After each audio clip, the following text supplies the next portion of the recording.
እሺ ሁላችሁም እንኳን ደህና መጣችሁ። ሰላም ለእናንተ ይሁን ብለናል። ክርስቶስ ሰላም ከሁላችን ጋር ይሁን። ኮፒ ሊንክ አድርጉ እስኪ ጋይስ። አንድ ሺህ ምናምን ሰው አለ፣ በጣም ዝቅ ያለ ነው ኮፒ ሊንኩ። ለምንድን ነው ኮፒ ሊንክ ማታደርጉት ብለን በየሰዓቱ መጠየቅ ራሱ አስፈላጊ አይደለም። ያው በተቻላችሁ አቅም እጃችሁን አሰሩት፣ ለእናንተም ጥሩ ነው። እጃችሁ እንቅስቃሴ ላይ ቢሆን ቤቱ ሪፖርት እየበዛበት ነው። እናንተ ኮፒ ሊንክ አታደርጉም። እነዛ የቲክቶክ ጅሃዳቸው ምንድነው? የፎይን አካውንት ሪፖርት አስደርጎ ያው ቪዲዮዎች ቫይራል እንዳይወጡ የማድረግ ቻሌንጅ እና የማዘጋት ቻሌንጅ ነው የያዙትና እናንተ ደግሞ ያንን በተቃራኒ ማድረግ የማትችሉ ከሆነ አስቸጋሪ ነው። ቪዲዮዎች ሲደርሳችሁ ሼር አድርጉ፣ ለጓደኞቻችሁ ላይ ይሁን ብታጋሩ እናንተ ትጠቀማላችሁ እንጂ ምንም የምትጎዱት ነገር የለም። ኤኒሃው ፎይ እንኳን ደህና መጣ ብያለሁ። ሰላም እንዴት ነው? ቀጥል ሂድበት። ያ እና በተቻለ አቅም ሁላችሁም እንደዛ ብታደርጉ ጥሩ ነው። ላይቭም ሲያልቅ በደንብ ወታችሁ ከቤቱን ዋናውን ቤቱን ኮፒ ሊንክ በደንብ አድርጉ። በደንብ ኮፒ ሊንክ ለማድረግ ሞክሩ። ቪዲዮ ሲሰሩ ለጓደኞቻችሁ አጋሩ፣ ሼር አድርጉ። ወደ ዛሬው ርዕሳችን አይ ቲንክ እንግባና የዛሬው ርዕሳችን ሙሐመድ የሚናገረው ሁሉ ከአላህ ነው ወይ የሚል ነው። ሙሐመድ የሚናገረው ሁሉ መገለጥ ነው። የሚናገራቸው ሁሉ አላህ ያዘዘውና የተናገረውን ነው የገለጠለትን ነው ወይስ በራሱ የሚናገራቸው ነገሮች አሉ የሚለውን አጠር ባለመልኩ ለማየት እንሞክራለን። ምክንያቱም በሙስሊሞች በሚቀበሏቸው ሀዲሳት ውስጥ ማለት ነው እጅግ በጣም የሚያስገርሙና ብዙ ነገሮች አሉና እነዛን የምርም አምላክ ገልጦለት ነው ወይ? ምክንያቱም ሙሐመድ የሚናገረው ነገር ሁሉ ከአላህ የወረደ ራእይ ነው ብሎ ስለሚናገር ማለት ነው ቁርአን እና በዚች ላይ እንነጋገራለን። ሙስሊሞች ደግሞ በማስረጃ ያወራሉ ማለት ነው። በተቻለ አቅም ግን ቤቱን ኮፒ ሊንክ እያደረጋችሁ ላይ ብትከታተሉ ጥሩ ነው ለሁላችን።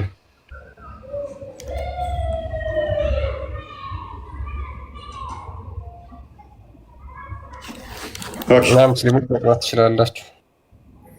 ከድር ሰላም ነው? እንዴት ናችሁ? እንዴት ነው? ክርስቲያን የጠየቀውን ሰምተዋል? ምን ብላ የምታምነው? እኔ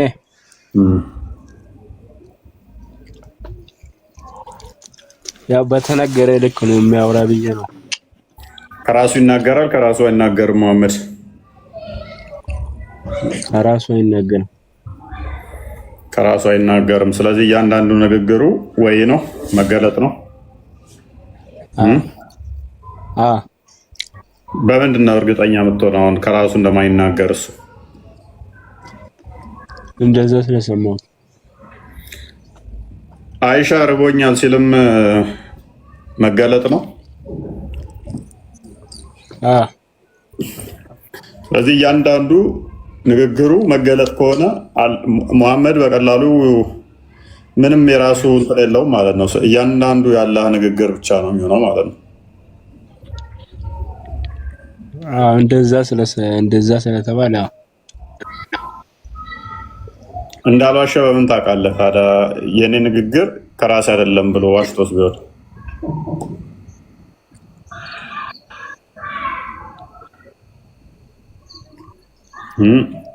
ያው ከራሱ የሚጠቀምም ቃል አይጠፋም እንግዲህ። ስለዚህ ከራሱ የሚናገረው ካለ ደግሞ በምን እርግጠኛ ትሆናለህ የተናገረ ሁሉ መገለጥ ለመሆኑ? ያው ትምህርት ከራሱ የሚያስተምር ትምህርት ይኖረዋል። እሱም ከራሱ ያው የተለያየ ያናኖር ሁኔታ ምናምን ከራሱ የሚያስተምርም ይኖራል። ስለዚህ ከራሱ አይናገርም የሚለው ውሸት ነው ማለት ነው። ቁርአኑ ዋሽቷል። እሱ እኮ ቁርአን ነው እንጂ የተባለው እሱን አይደለም እኮ። በእያንዳንዱ የሚያደርገው ነገር ከእንትን ነው የሚናገረው የሚለው። ከዛ ውጭ ያለውን ሌላውን ከቁርአን ውስጥ ያለውን ከራሱ አይናገርም፣ ከቁርአን ውጭ ደግሞ ከራሱ ይናገራል እያልከኝ ነው? ያው ያናኖር እንትን ነው። ስለዚህ ሙሐመድ እንደመጣለትም ይናገራቸዋሉ ማለት ነው። ስለዚህ አንተ ነብይ እንደመጣለትም ዝም ብሎ ሊያወራ ይችላል ማለት ነው። እንደ ከራሱማ የሚያደርጋቸው ነገሮች ይኖራሉ። ስለዚህ እሱን ደግሞ እምነት ብለህ ተቀብለህ ትከተላለህ አይደለ? ታዲያ አንድ ሰው አንድ ግለሰብ ከራሱ የተናገረው ለምንድን ነው እምነት ብለህ የምትከተለው? በሰማሁት መሰረት ነው እንጂ እኮ የሰማኸው እኮ መሐመድ የተናገረውን የሰማኸው። ስለዚህ አንድን ግለሰብ በራሱ ያወራውን በራሱ የተናገረውን እምነት ብለህ እንዴት ትከተላለህ?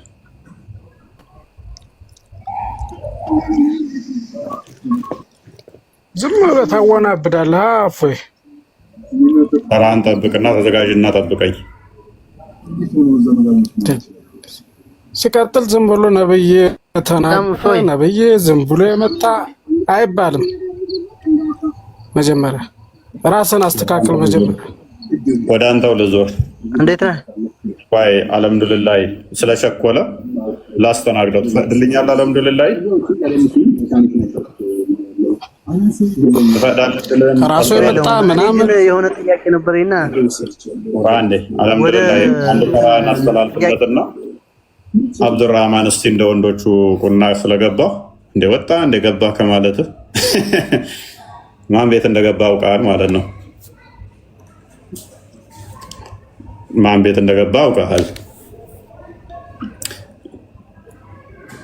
ማን ቤት ገብተህ እንደነበር ማወቅ ጥሩ ነው። በደቂቃ ውስጥ መውጣት ጥሩ ነው። ኤኒዌይስ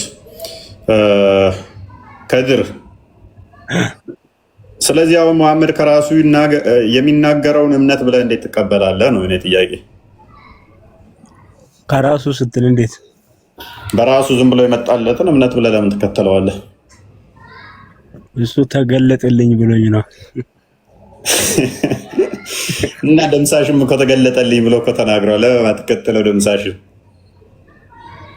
አንተም በሰማው መሰረት አይደለ እንደምትከተለው? እኔ አንድ ግለሰብ አይደለም የምከተለው። ማንን ነው የምትከተለው? እኔ ዘሆል ነቢያቶችን ነው የምከተለው። ነቢያቶች እኮ አንድ አምላክ እንዳለ ነው የሚያስተምሩት አይደል እንዴ? እኔ ነቢያቶች አምላክ አለ ብዬ አላምንም።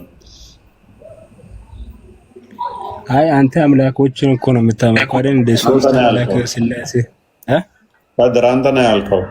ነቢያቶች ሁሉ አምላክ ልጅ እንዳለው አስተምረዋል። መሐመድ ብቻ ነው አምላክ ልጅ የለውም ብሎ ያስተማረው። ስለዚህ ከነቢያቶች አስተምሮ የተለየ አስተምሮ ይዞ የመጣ አንተ ነብይ ነው። ስለዚህ ብቻውን የተናገረን ከሴጣን ሰምቶ ልብ በል ከአጋንንት ተጂኒ ሰምቶ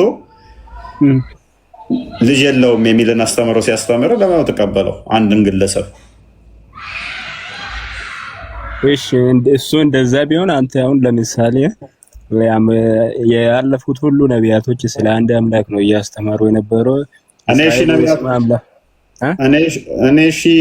አምላክ አለ ብዬ አላምንም። አረ ሶስት እኮ ነው አንተ የምታመልከው፣ አብ ወልድ መንፈስ ቅዱስ ማን ያለ ስታስተምሩ ላይ ስለሚሰሙ ሶስት አምላክ ማን ያለ? ናውጣና ግለጥ እናሳየኝ እስቲ። ሶስት አማልክቶች እናመልካለን ያለበትን አምጣስ። አንተ አሁን አብ በራሱ ህይወት አለው ወልድ በራሱ ህይወት አለው ብለህ አይደለ እንደምታስተምረው? ስለ አካልና ስለ አምላክ ለየ። አምላክ ማለት ምን ማለት ነው? አካልና አምላክ ለየ። ቅድሚያ ቀላል ጥያቄ እንደሚያምነው አምላክ ቀላል ጥያቄ ልጠይቅህ። አላህ ህይወት አለ የለውም? አለው። አላህ ቃል አለ የለውም? አለው። አላህ እጅ አለ የለውም? የለውም። እጅ የለውም? የለውም። አላህ የት ነው ያለው? ቦታው አይታወቅም። የት እንዳለ ማታውቀውን አምላክ ነው የምታመልከው? ኤኒዌይስ እሺ፣ አላህ ቦታውን ታውቀዋለህ አምላክን? ችግር የለውም። ያ አላህ ቃል አለው አንድ፣ አላህ ህይወት አለው ሁለት፣ ቃልና ህይወት አለው። ቃሉ ፍጡር ነው? ቃሉ እንዴት ቃሉና እንትን ብሎ የሚቆጠር ነገር የለም። አንተ ኡፎ ተብሎ የኡፎ መንፈስ የሚባል እንትን ቁጥር አለ እንዴ? አለ። አንተ ምን ብለኸኛል መሰለ? አካል የለውም ሲጠሩ አሁን ሲጠሩ ለምሳሌ ኡፎ ብሎ የኡፎ መንፈስ ብሎ አይጠሩም እኮ። አዳምጥ። አላህ አካል አለው? የለውም። አካል ከሌለው ካዳ እፎይ ብለህ ቃሌ ከአካሌ ስለሚወጣ ነው አካሌ ማነጥለው። አላህ አካል ከሌለው ቃሉ ከየት የመጣ ነው? አካሉ ጋር ስላልተገናኘ ይቆጠራል አካል ስለሌለው። ምክንያቱም ህይወቱ ቃሉ ነው፣ ቃሉ ህይወቱ ነው። አንድ ናቸው ቃልና ህይወቱ። በቃ አንድ ነው። አምላክ ማለት መንፈስ አንድ ነው። ቴንኪው። ቃሉ ህይወቱ ነው አይደለ? እንዴት ስትል ቃሉ ማለት ህይወቱ ማለት ነው። ቃሉ ዘላለማዊ ነው። እኔ አልወጣኝም። የጠየቅኩህን ብቻ ፎከስ አድርግ። ቃሉ ማለት ህይወቱ ማለት ነው። ቃሉ ህይወቱ ነው። ህይወቱና ቃል ምን ይለያል ታዲያ? ቴንኪው። ስለዚህ ቁርአን ህይወት ነው። ቁርአን ያላ ቃል ነው፣ ቃል አይደለም። ንግግር ነው። ኦኬ። ንግግሩ ፍጡር ነው። እንዴት ፍጡር? እንዴት ንግግር ነው? ወሬ በቃ የምታወራ ነገር። ስለዚህ ያላ ቃል ያላ ህይወት ንግግር ነው። አው ንግግር ትምህርት ነው፣ አስተምሮት ነው፣ ህግ ነው። ያላ ህይወት ንግግር ነው፣ ህግ ነው። ያላ ህይወት በቃ ቃሉ ህግ ነው። ቃሉ ንግግሩ ያላ ህይወት ንግግር ነው ወይ? እንዴት ስትል ምን እንዴት ይለያል? ሲጀመር ቃሉና ንግግሩ ህይወቱ ንግግር ነው ወይ? ህይወቱ ስትል እንዴት አልገባኝም። ህይወት አለው ብለኸኛል ቀደም። አዎ። ስለዚህ ህይወቱ ንግግር ነው ያላ እና ምንድን ነው ታዲያ? አንድ መረጃ ስጠኝ። ሲያላ ህይወቱ ንግግር ነው የሚል አይደለም የሚል አንተ ያምጣ። አንተ ነህ ፖዚቲቭ ክሌም ያደረከው እኮ እኔ አይደለሁም።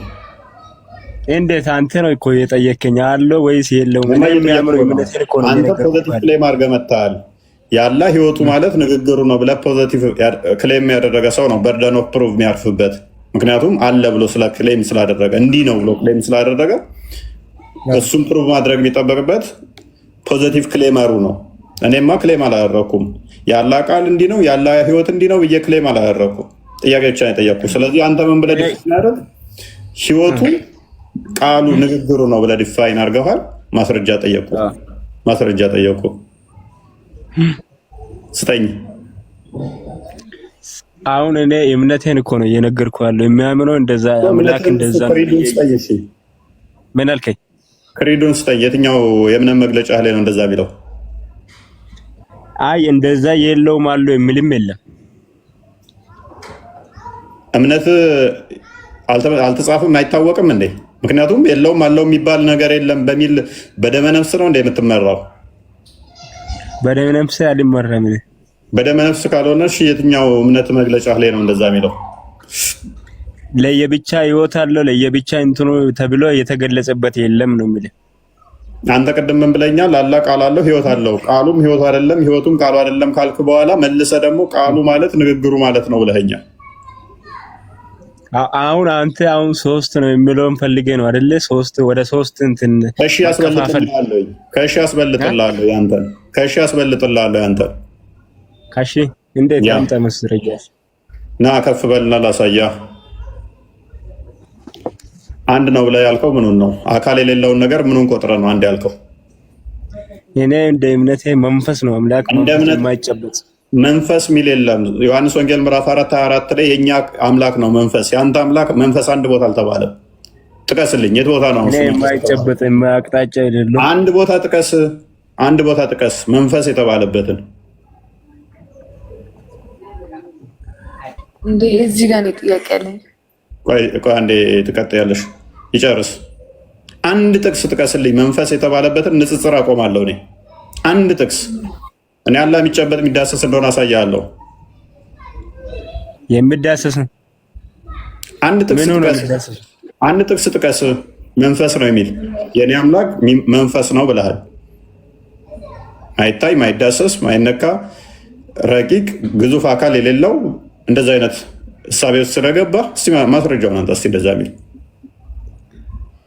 እኔ አንተ አሁን ስለ አንተ እያወራን ነበር እኮ። እኔ ጥያቄው በጥያቄ አንድ ያልከው ምኑን ቆጥረህ ነው? አካል የሌለውን አካል ምኑን ቆጥረህ ነው አንድ ነው ያልከው? አካሉ ምን ሆኖ ነው የቆጠርከው አንተ?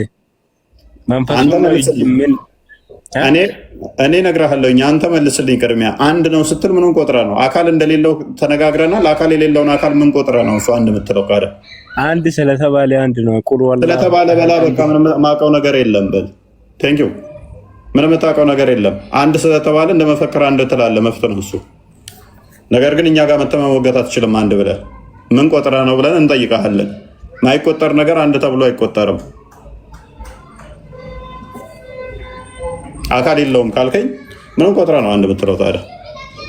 ኤኒዌይስ ሙሐመድ ከራሱ ይናገራል ወይ ወደሚለው ቶፒክ እንመለስና ሙሐመድ ከራሱ አይናገርም። ተስማምተናል እዚህ ጋር አይደለ? ከራሱ አይናገርም። ኦኬ። እያንዳንዱ ንግግር መገለጥ ነው አይደለም? እሺ ምንድን ነው? ትምህርት ከራሱ የሚያስተምር አለ። ከራሱ ነሲያ ማለት ነው ከራሱ። ስለዚህ ከራሱ እንደመጣለትም ይናገረዋል ማለት ነው። አንተ ነው የምንለየው። ይሄንን ከራሱ እንደፈለገ ነው ያወራው። ይሄንኛው መገለጥ ነው ትምህርት ነው እያልከው የምንለየው የትኛውን ነው? እንደዛ እንትን አልኩት። ቁርአኑና እንትኑ ይለያል እኮ ነው የምልህ። ምን ሐዲሱ አስተምሮቱ ቁርአን ከሰማይ እየተገለጠ ቢሆንም እኔ አልወጣኝም። እኔ ቁርአን ከእኔ የተገለጠው ብዬ አልወጣኝም። እሺ የሙሐመድ ንግግሩ ከራሱ ነው ወይንስ መገለጥ ነው? ሙሉ ለሙሉ ከራሱ አይደለም። ሙሉ ለሙሉ ከራሱ አይደለም። ስለዚህ ራሱን የሚጨምራል ከራሱም ያልሆነ ነገር አለ ነው። ራሱም ያስተምራል። ስለዚህ እንደፈለገ የሚያስተምረውን እሱ እምነት ብለህ ተቀብለሃል ማለት ነው።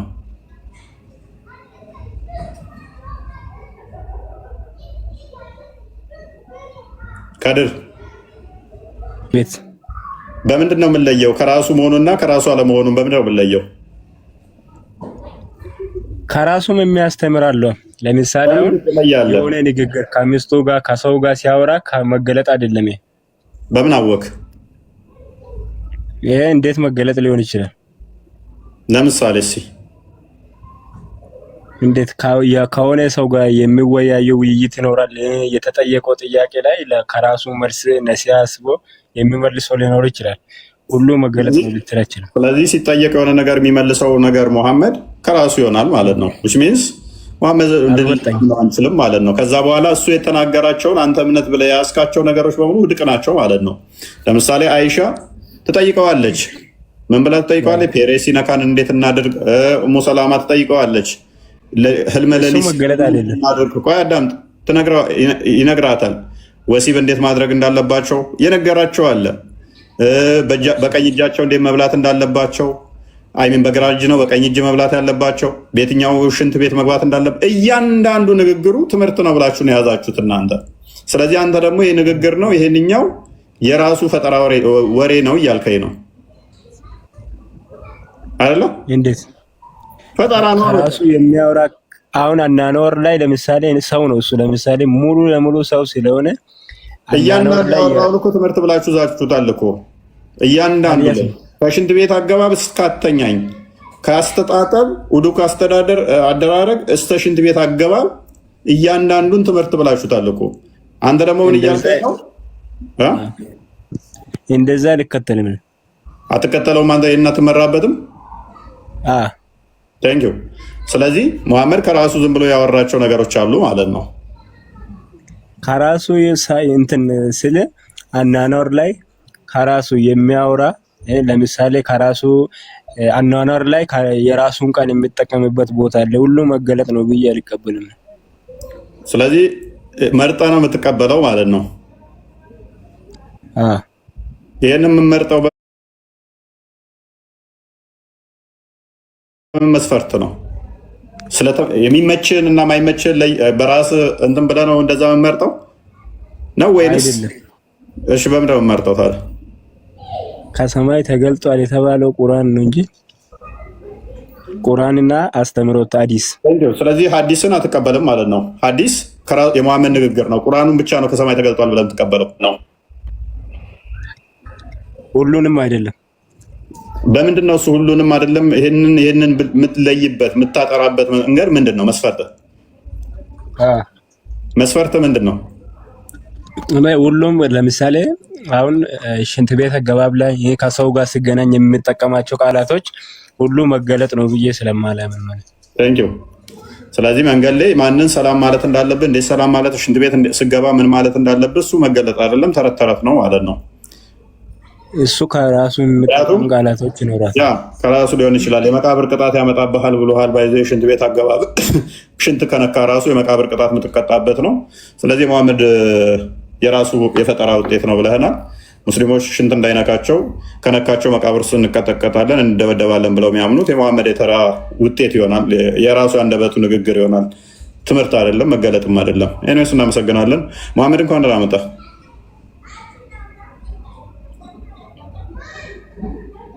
መሐመድ ቀጣይ ማን ነው ቀድሞ የገባው? ክርስቲያን ቀጥሉ። ዙላይካ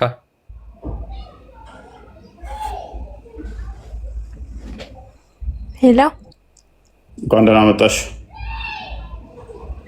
እንኳን ደህና ቆያችሁ።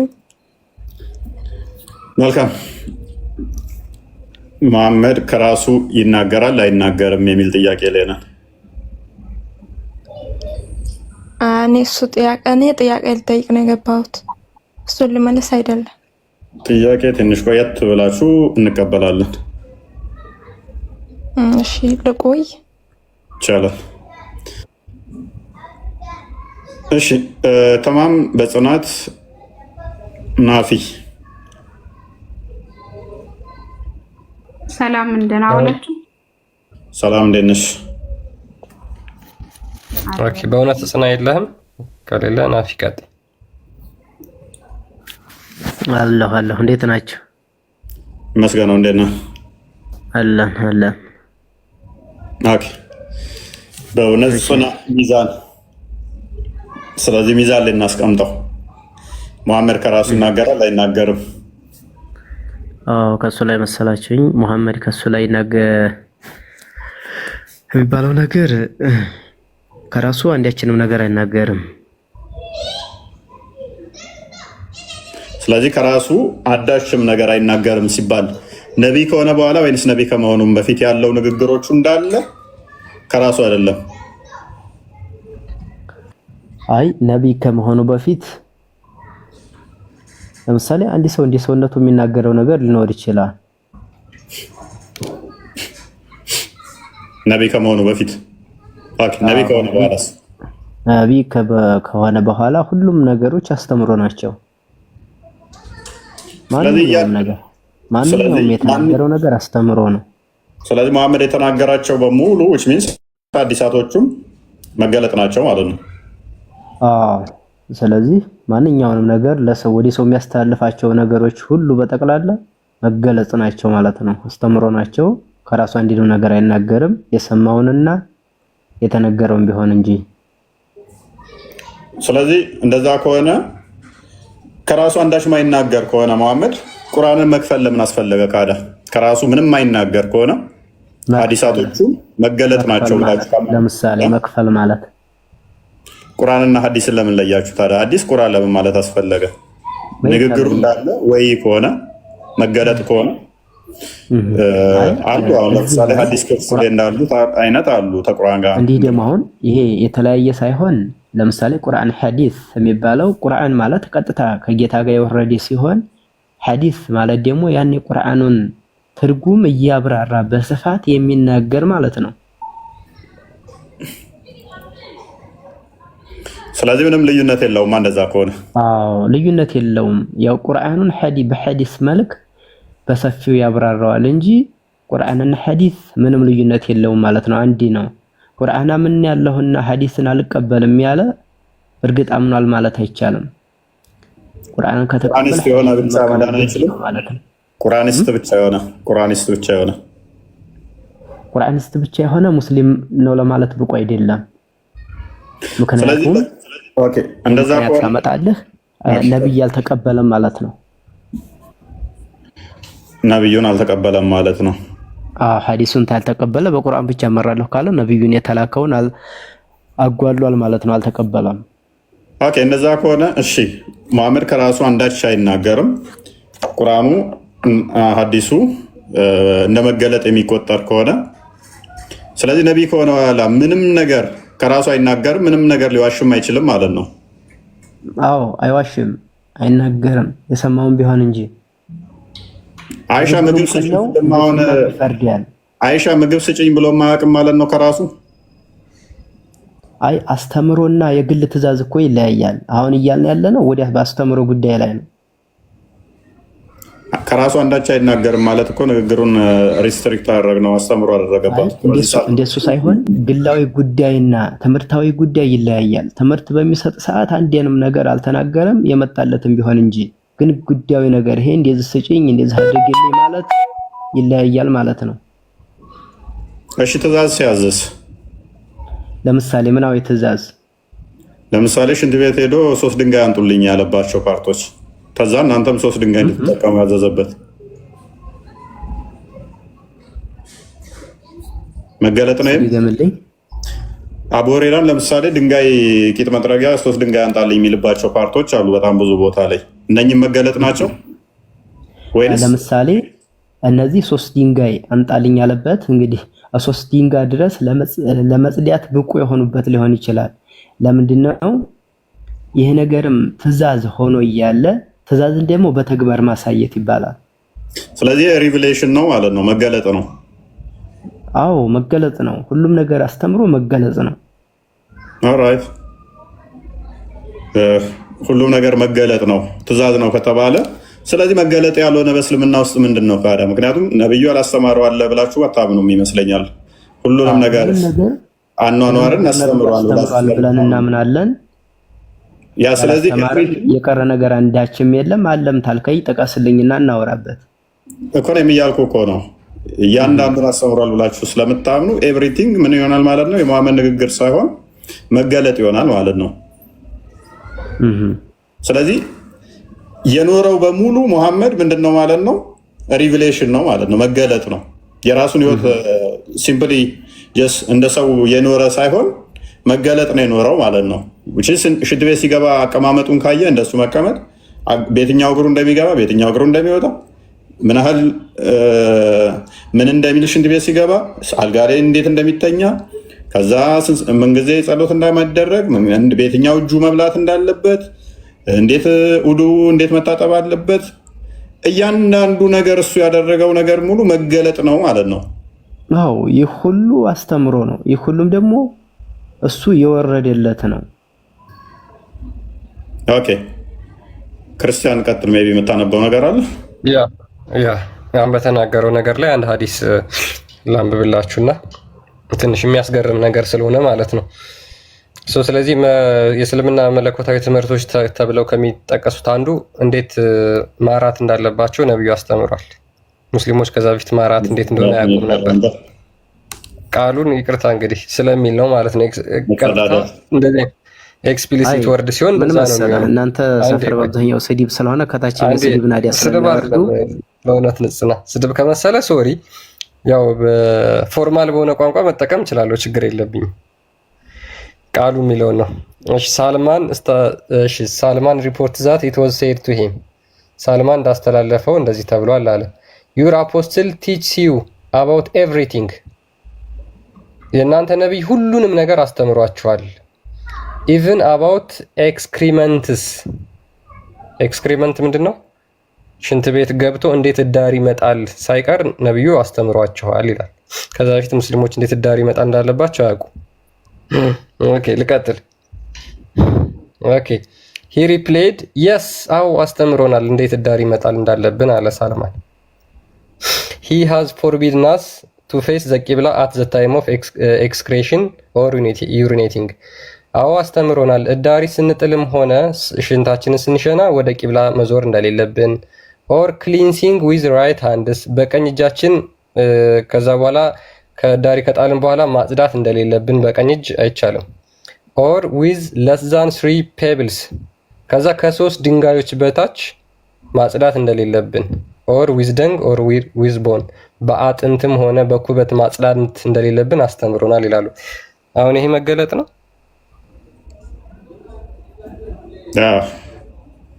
በእውነት ጽና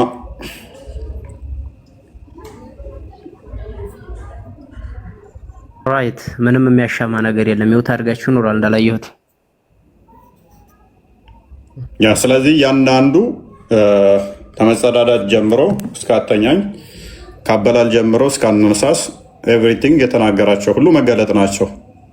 አዎ ለምሳሌ ይህ መገለጥ ነው። ይሄ ለምንድን ነው መገለጽ? ትምህርት ከመጣ በኋላ በሂደት ላይ ሁሉም ነገር ለምሳሌ አሁን የተነበበው ሐዲስ በጠቅላላ በሂደት የተተገበረ ነው ማለት ነው። እንደ ምሳሌ ብሰጣችሁ አንድ ገጠር ነዋሪና አንድ ከተማ ነዋሪ ብንመለከት ገጠር ቦታ ላይ ሽንት ቤት የለም እንበል። አሁን ከጊዜ በኋላ እየተስፋፋ ስልጣኔ ሲቪላይዜሽን ሲመጣ ገጠርም ላይ እንደዚሁ ሽንት ቤት መሰራት ተጀመረ ማለት ነው። ለምሳሌ በየቦታው ይጸዳዳ ነበር። ከዛስ በሆነ እንትን አማካይነት ወረደ፣ ከላይ ትእዛዝ ወረደና ማህበረሰቡ ታዘዘ፣ ሽንት ቤት ሰራ። እንዴት እንደሚጸዳዱ ውሃ አጠቃቀም በፊት ውሃ አይጠቀሙም እና ይህ ሲቪላይዜሽን ሳይወርድ በፊት ህዝቡ የለም ነበር ማለት ነው። እናንተ እንደምትረዱት ከሆነ ማለት ነው። ውሃ ተጠቀሙ እኮ አይደለም ያለው። ቂጣቸውን ስንት ድንጋይ መጠቀም እንዳለባቸው ነው የነገራቸው። ስለ ሽንት ቤት አጠቃቀም ዋናው ሳይሆን ሽንት ቤት አጠቃቀም አልነገራቸውም።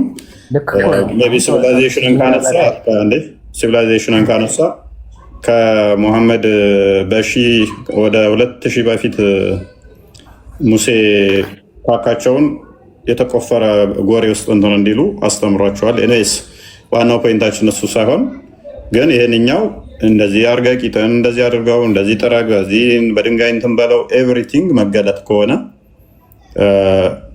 ስለዚህ ሙሐመድ በሐዲስ ውስጥ የተናገራቸው ንግግሩ እንዳለ መገለጥ ከሆነ ድርጊቶቹም እንዳለ መገለጥ ናቸው ማለት ነው። የንግግሩን እውነት ነው። ስለዚህ ማጂክ ተሰርቶበት ከሚስቶቹ ሳይገናኝ የተገናኘ እየመሰለው በነበረበት ሰዓት ላይ መገለጥ ነው። እሱም ለምሳሌ ማጂክ ተሰርቶበት ከሚስቶቹ ሳይገናኝ የተገናኘ እየመሰለው ብቻውን እንትን ይል ነበረ። እሱም መገለጥ ነው። አይ መገለጥና ማጂክ ስራ እንዳይደለም ምንም ነገር የሚናገረው የሚያደርገውም መገለጥ ነው ብለህ ነበር እኮ። አይ ልንገርህ፣ ግላዊ ድርጊትና ትእዛዛዊ ድርጊት እሱን እኮ ሁለቱንም ለይቼ ነግሬሃለሁ። ሁለቱንም በአንድ አታደባለቃ፣ መጨረሻ ላይ አትደብልቃቸው። ግላዊ ድርጊትና ትእዛዛዊ ድርጊት። አሁን ምን ብዬ ነበረ? እያንዳንዱ የሚያደርጋቸው መገለጦች ናቸው ወይ ብዬ ስለ አዎ ንግግሩም መገለጥ ነው፣ ድርጊቱም መገለጥ ነው ብለህ ትእዛዛዊ ድርጊቶች በሙሉ እነዚህ መገለጥ ይባላሉ። ግላዊ ድርጊቶች ደግሞ ውስጣዊም አሉ ውጫዊም አሉ። ስለዚህ አሁን ማጂክ ተሰርቶበት በነበረበት ሰዓት ላይ የሚያደርጋቸው ነገሮች መገለጥ ናቸው፣ መገለጥ አሉ። ከ6 ወር እስከ 1 ዓመት ያህል እንደቆየ ነው የሚናገሩት የእስልምና መዛግብት። ግላዊ ናቸው፣ መገለጥ የሚያደርጋቸው እንቅስቃሴዎች የዘር ፈሳሹ ሱሪው ላይ እንትን እንደሚሉ ምናምን ይናገራሉ። ማለት የት ነው የሚናገረው? እጅግ በጣም ብዙ ቦታ ሀዲሳቶችን ክርስቲያን ክፈትለት ቡሃሪ 5765ን ጀምርና የተለያየ ብዙ እጅግ በጣም ብዙ ቦታዎች ሀዲሶች አሉ። ሀዲስ ክፈትና ማጂክ ቁጥጥር ስር እንደነበረ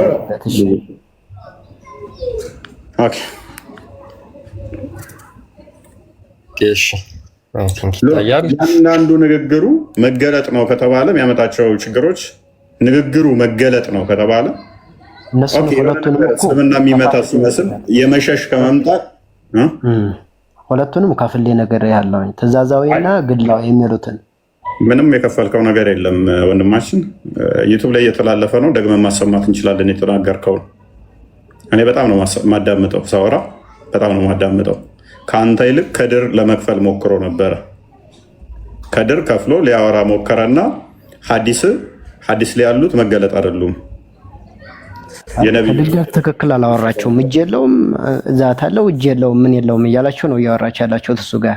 ከድር አያምንም አንተን አለ ከአርሽ በላይ ነው ብሎ እሱ አያምንም ያለ ቦታ ብሎ የሚያምነው።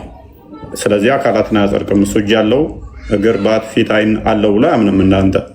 ስለዚህ እዛ ስትሉት የማይዳሰስ ምንም አይል አምላክ ምንድን ነው እያላችሁ ነበር፣ ደግሞ ስትሳደቡትም ነበረ። ስለዚህ ተገቢ አይደለም። እፎይ ለማንኛውም እንደዛ ተገቢ አይደለም። እንደዚሁ ቀስ ብሎ እኔ ጋር እንደምንነጋገረው ምንድን ነው ተገቢ ያለው ነው። አይ አንተ አላህና እሱ አላህ እንደማይገናኝ ተነጋገርን እሱ ጋር። ተግባብተናል። ማነጻጸር አንተ አታሪን አቂዳ ነው የምትከተለው፣ እሱ ደግሞ አሻሪ ነው የሚከተለው። ስለዚህ አትገናኙ። አንተ እጅ ያለው ብለህ ታምናለህ፣ እግር አለው ብለህ ታምናለህ፣ 5 ጣቶች አሉት ብለህ ታምናለህ፣ 2 እጆች አሉት ብለህ ታምናለህ፣ ከአርሽ በላይ ነው ብለህ ታምናለህ፣ ባት አለው ብለህ ታምናለህ፣ ጆሮ አለው ብለህ ታምናለህ፣ አይን አለው ብለህ ታምናለህ፣ ፊት አለው ብለህ ታምናለህ። እሱ እነኝን አያምናቸውም። ተሳሳትኩ? ላያምናቸው ይችላል፣ ግን ባያውቅ ነው። ሐዲሱን ወደ ቶፒኩ ላይ እንመለስና ሐዲሱ ላይ ምንድነው እሱ ያለው? ሐዲስ ላይ ያሉት መሐመድ ከራሱ የሚናገራቸው ይሆናሉ አለ። ሐዲሱንም ደግሞ ከፈለውና ግማሹ መገለጥ ነው፣ ግማሹ ከራሱ ነው አለ። ለምሳሌ ሽንት ቤት ሲገባ እንደዚህ ከራሱ ነው የሚናገረው። የሽንት ቤቶች እንደዚህ የሚያደርጋቸው ነገር የራሱ ነው አለ። ስለዚህ ሽንት ቤት የሚሰጣቸው ሽንት ቤት ጋር በተያያዘ የሚሰጣቸው እንትኖች ትእዛዞች የራሱ ነው፣ ስለ የራሱ ናቸው አለኝ። እንደዛ ከሆነ ሽንት ቤት አደረብ። ስለዚህ ሽንት ቤት ስገባ ጨርቅህን ከነካ ሱሬህን ከነካ በመቃብር ውስጥ ትቀጠቀጣለህ የሚል የሽንት ቤት ቅጣት አለ በእስልምና። ስለዚህ የሽንት ቤት ቅጣትን ሙስሊሞች የሚፈሩት ሱሪያቸው የሚያሳጥሩ ሽንት እንዳይነካን ብለው የሚሳቀቁበት ቶፒክ መሐመድ ከራሱ ያወራው ተረት ተረት ነው ብለኸኛል አልኩት። ከዛ በኋላ ቴንኪው እያለፍኩኝ ከሱ ጋር ማለት ነው። አንተ ግን ምን አልከኝ? ዘሆል መገለጥ ነው ብለህ ዘጋኸው። አይደለም ካልክ ዩቱባችን እየተላለፈ ስለሆነ ዩቱብ ላይ ማስደመጥ ሐዲስ የለም አይለም ሽንት የነካቸው ይቀጠቀጣሉ ይገረፋሉ የሚል ሐዲስ የለም። ታስይዘልኛለህ? ናቀፍበል አውጣልኝ ካለ አውጣልኝና ትርጉሙን ልንገርህ። ቆይ የመቃብር ቅጣት ያስመጣል አያመጣም? ሽንት አይ የሚያመጣበት ሽንት ልብስ በነካ አይደለም። የለም ብለሃል። አዳምጥ ልንገርህ። ሊስን አዳምጥ፣ ተረጋጋ። የመቃብር ቅጣት ሽንት የነካቸው መቃብር ልብሳቸውን ሽንት የሚነካቸው በመቃብር ውስጥ ይመታሉ አይመጡም? ማይክን አንሳዋል። እሺ ልንገርህ፣ እዚህ ላይ ምንም ነግረኝ የለም። ጥያቄ መልስ ነው ያልኩህ። የመቃብር ቅጣት መልስ ወይ ነው ያልኩህ። እኔን ማዳምጠኝ። ቀጥታ ይመታሉ አይመቱም ብቻ ነው መልስልኝ። የሚመቱበት እንዴት አመታታቸው እንዴት ይቀጣሉ? እንዴት የሚመቱ ነው ያሳያለሁ። እንዴት እንደሚቀጠቀጡ አሳያለሁ። ጥያቄ አይደለም። በመጀመሪያ አዳምጠኝም አዳምጠው ጀመረ። አንተ ራስህ ያንኛውን ፖይንት አላለፍከውም። የትም አታመልጠኝም። በየትኛውም ቦታ ብትሄድ ፎጋኑ ለማወራት ከምተነፍሳት ውጭ መረጃ ማምጣት ስለምችል ማለት ነው። ካሊድን ያልኩት ምንድነው?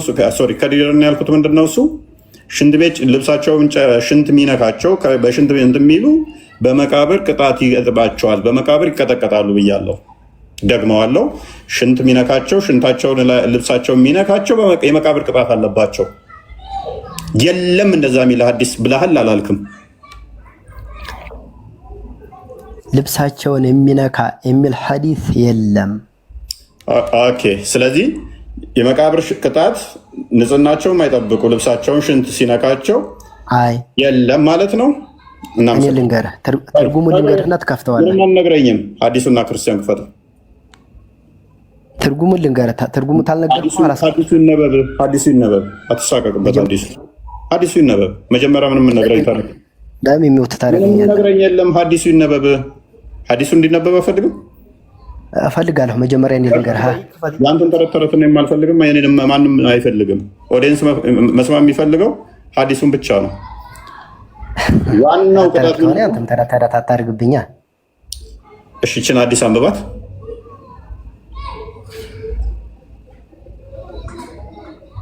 አንብባት። አይታየኝም። እኔ በራይትነስ በጣም ቀንሼ ስለሆነ የምጠቀመው በደንብ ይታያል። አይታየኝም፣ ወላሂ አይታየኝም። ይሄው እኔም አንድ ነው እየተጠቀምኩ ያለሁት እኮ። እኔ ፊት ለፊት ነኝ። እንደውም ለአንተ እንደውም ስልኩን አስጠግተህ ማየት ትችላለህ። እኔ እንዲህ ብል ምን ገባብን ይላሉ ሰው። ስለዚህ ለአንተ ይታያል። እኔ ሩቅ አድርጌ ነው ማየው። እንደውም አንተ እንደዚህ አስጠግተህ ማየት ትችላለህ።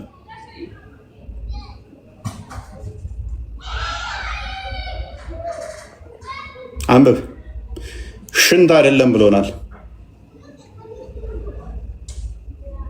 አዛበል ቀብሬ ምን ያለው? እሺ ምንድን ነው የሚለው እዚህ ታዲያ? ተርጉማ። እሺ ልተርጉመልህ። አንብበው ቅድሚያ።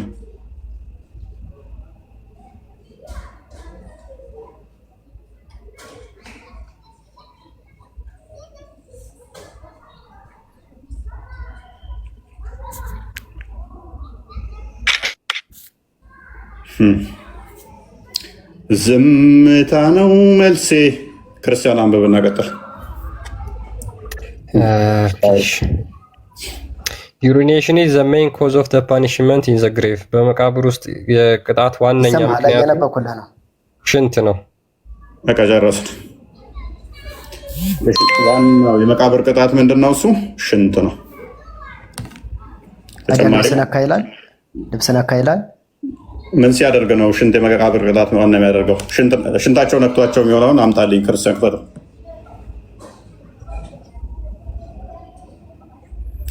ጨምርልህ።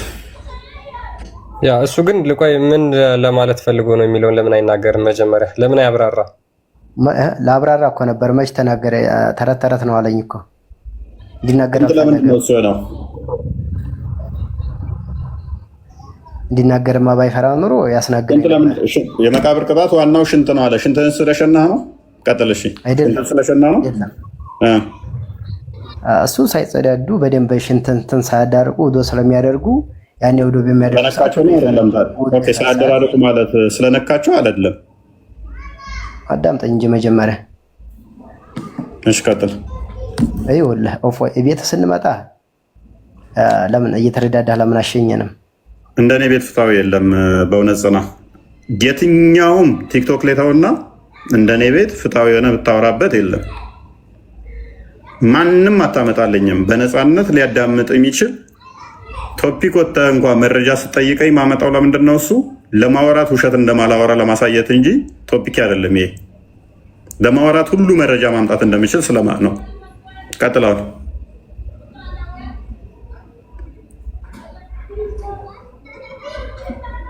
ቀጥል። አልሰማም እንዴ? ይቀጥል።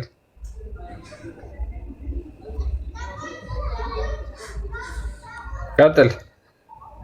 ወንድማችን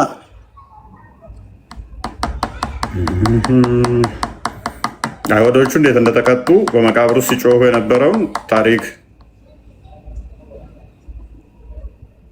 ቀጥል። በእውነት ጽና። በእውነት ጽና። ወጣ። ኦኬ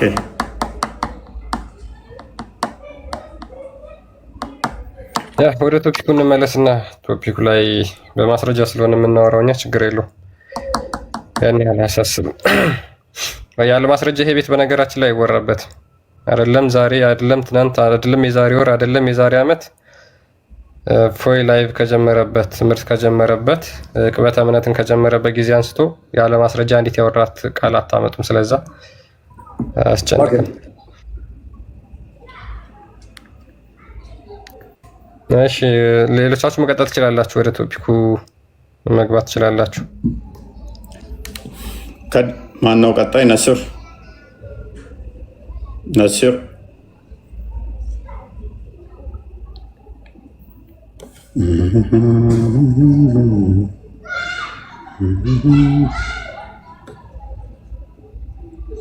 ማነው ቀጣይ? ነስር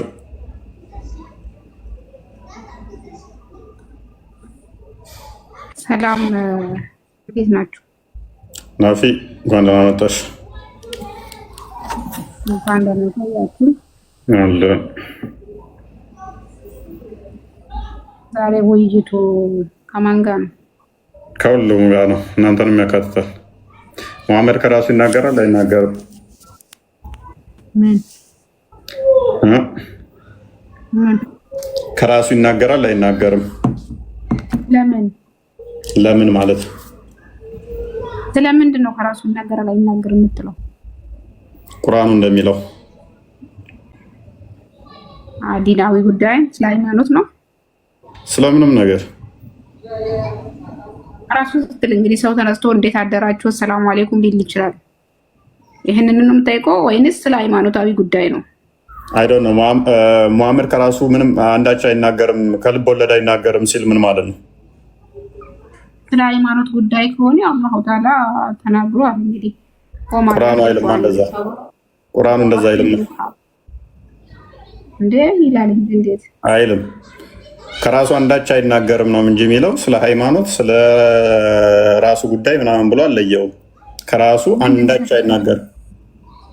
ያ እኮ ምን የተፈለገበት ብላችሁ መጠየቅ አለባቸው። መቼም አንድ ሰው እኔ ሙስሊም ነኝ ቃል ከራሴ በላይ እናንተ አታውቁልኝ። እኔማ ሙስሊም አይደለሁም።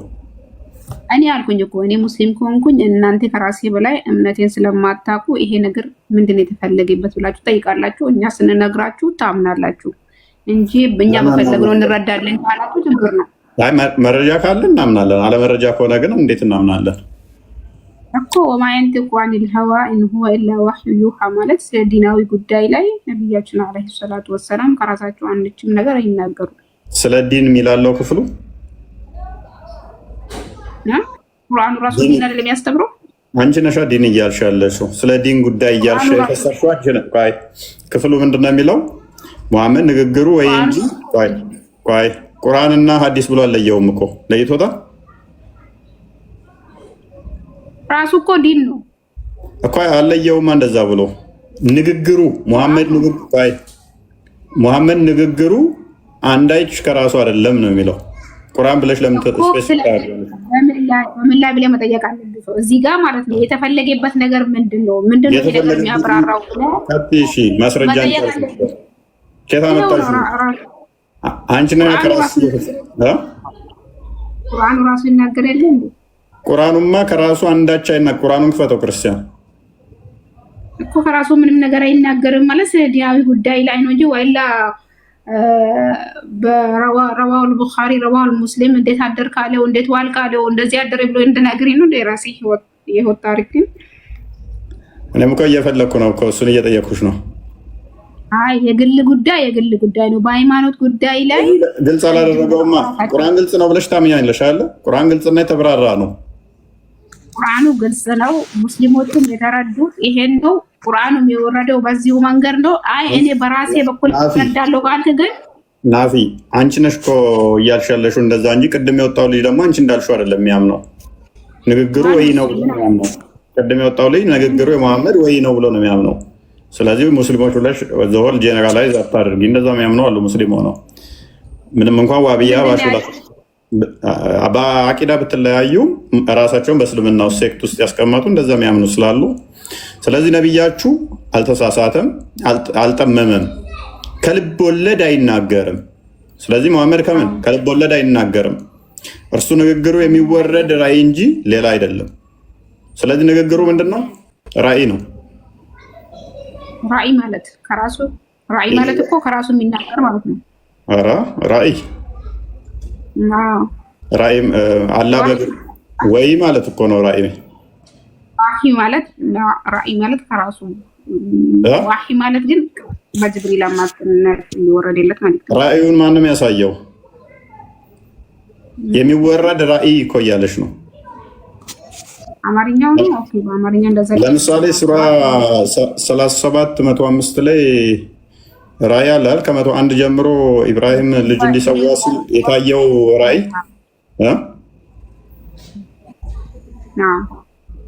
ስለዚህ ትክክል ነው ምናምን ይለዋል እሱ ማለት ነው።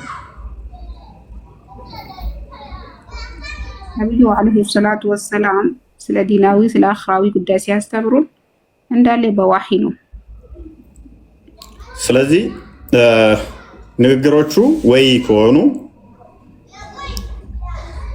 ይሄንኛው ወይ ነው ይሄንኛው ወይ አይደለም ብለሽ አንቺ እንዴት ነው መከፊው ካለ ምኑንና ምኑን ስለ ዲናዊ ነው አልሽ። ዲን መሆኑንና ለመሆኑን ራሱ እንዴት ነው የምንለየው? ለምሳሌ ቅድም ባነሳ ነው ሽንት ቤት አገባብና ወጣት ዲን ነው አይደለም? ባላ ዲን ነው። እሺ አበላል አጠጣጥ ጋር ያስተማረው ዲን ነው አይደለም? ማለት ስለ አበላልና ስለ አጠጣጥ ተርቢያት እስላሚያ ነው። አሁን ዲን ነው እስልምና። እሺ ታዲያ ምንድን ነው የቀረው? ከአበላል እስከ አጠጣጥ ድረስ ኢቭን ወሲብ አደራረግ እንኳን አስተምሯል አይደለም? እዚህ ጋር ችግሩ ምንድን ነው አልገባኝም። እንዴት ተብሎ ምን ተብሎ እንደሆነ አስተምሯል። እሱ ዲን ነው አይደለም? ነው የእስላማዊ ኑሮ ማለት ሙዓመላ ታዲያ ምንድን ነው የቀረው? እና ምን አሁን እዚህ ጋር ችግሩ ምንድን ነው ያገባኝ? መልካም። ስለዚህ ንግግሩ ዘሆል ራእይ ነው። በቃ እንደዛ ከሆነ መገለጥ ነው። ዘሆል የሚታመንበት መገለጥ ነው የሚሆነው። እኔ መገለጥ ምናምን በአማርኛ ስለማልችል አይገባኝም። ግን ዲናዊ ጉዳይ ሲሆን በዋሂ ነው የሚናገሩት። ደግሞ ሽንት ቤትም አገባብም ይሁን አበላልም ይሁን ምንም ይሁን እዚህ ጋር ምንድን ነው ታዲያ ነውር ነገር አለበት እንዴ? ነውር ነው ምናምን የሚለውን ገና እንደርስበታለን። ስለዚህ ዘሆል መገለጥ ነው ማለት ነው። ዘሆል አላህ የገለጠለት ነው የሚናገረው ያሳወቀው ነው።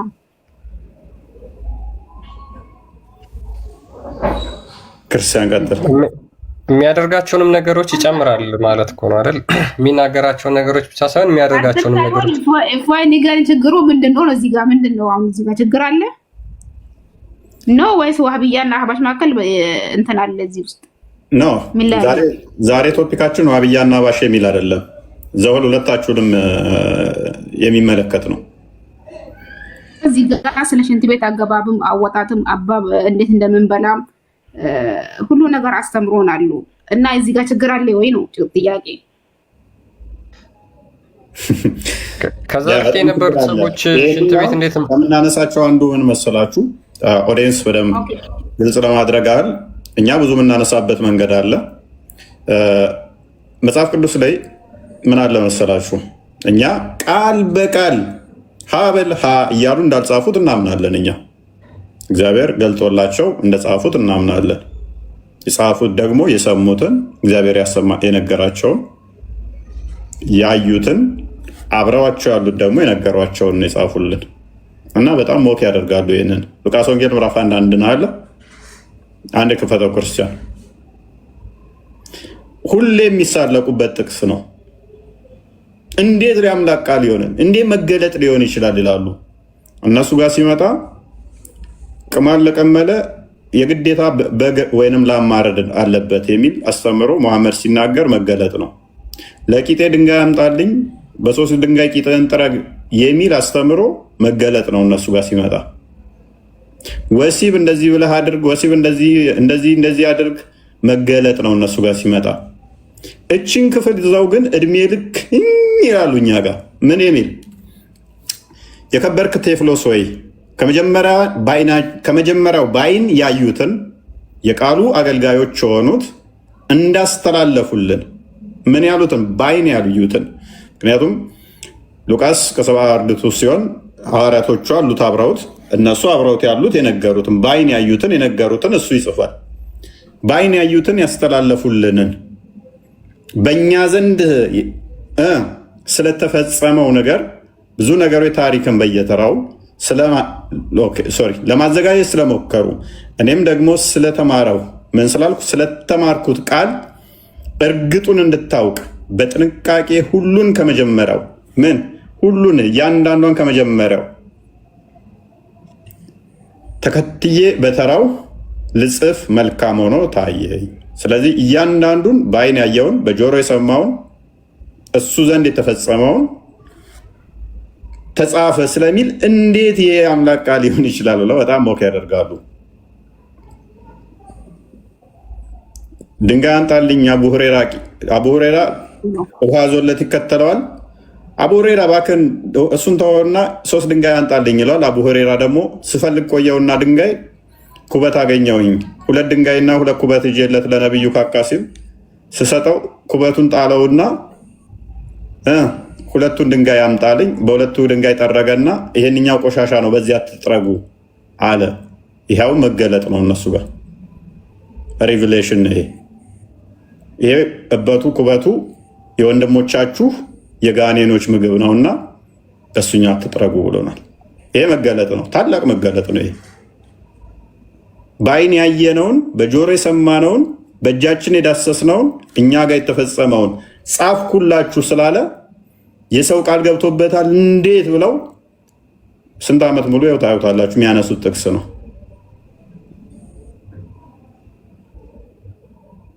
ክርስቲያን አለ ያ በጣም ብዙ ጊዜ ኢቨን መስፈርታቸው ምን እንደሆነ እንኳን ይህንን ቃል ሲያነሱ አያስቀምጡም። መስፈርታቸው ምንድን ነው? ይሄ እንደዚህ ብሎ ለመናገር ምን መስፈርት እንዳላቸው እንኳን አያስቀምጡም። ነገር ግን ራሳቸው ውስጥ ስንገባ በጣም አስቸጋሪ ሆኖ እናገኘዋለን እውነትን ለመናገር።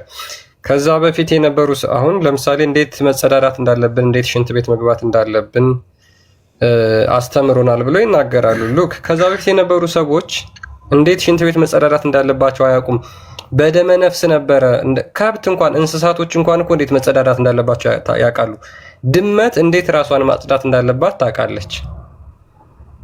ሙስሊሞች ግን ከዛ በፊት የነበሩ ሰዎች በእስልምና አስተምሮ እንዴት ሽንት ቤት ገብተው መውጣት እንዳለባቸው አያውቁ።